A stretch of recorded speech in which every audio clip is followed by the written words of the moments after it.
Our ANC member of the International Relations Subcommittee, Ronald Lamola, says the ANC will not compromise on issues of foreign policy.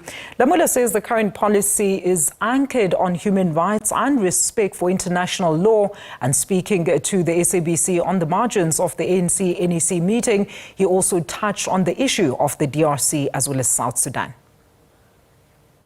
ANC, as you have heard, we're an anti-imperialist organization in terms of outlook, and our outlook also has got a human rights aspect internationally and also solidarity.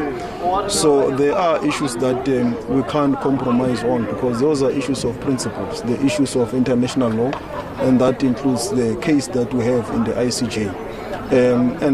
Also, obviously, the issues of the ICC are issues handled by the prosecutor himself independently, and is governed by statutes of the UN. And we believe that is also very important for international law, because if international law has got no proper standing and guidance and is not independent, therefore it will be the larger jungle in the world. And those are issues that we can't compromise on, including issues of redress in our country, which are pronounced in our constitution.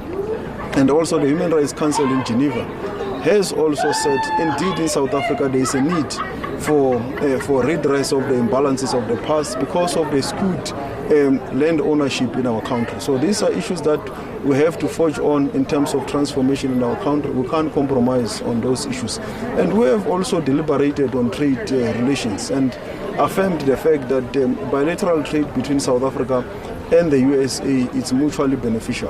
And these are issues of trade which we remain ready to engage with the government of the United States on the issues that we may need to look into with them of a mutually beneficial nature, because trade is a two-way process. So these are issues that we're looking forward to engage with them once we are able to find a platform of engagement. The foreign policy as it stands now is foregrounded on the Constitution, is foregrounded on the National Interest Document, is foregrounded on the Foreign Services Act of the Republic of South Africa, the National Development Plan. All these policies and what I've just outlined have had extensive consultation in Parliament, with the public. They were adopted, their laws, some of them are policies of the Republic that have been adopted by Cabinet. So as a DERCO, international relations in South Africa, we are duty bound to implement them. That is what we are doing. If the DA wants to change foreign policy, they will have to review, to find another way. But as things stand now, we have to implement what the Constitution expects us to do, the Foreign Services Act, the national interest, the National Development Plan. But also, what I have said is an outlook of our country. It's also in the statement of intent. It speaks about human rights outlook. It speaks about looking south to south cooperation, north and south cooperation. All the issues I've raised are part of what, even when the GNU came into government, agreed upon. So there is nothing illegal or outside of engagements that the Department of International Relations is implementing. So we are forging ahead, we are implementing, and it is what the people of South Africa have mandated us to do, and that is what we will continue to do.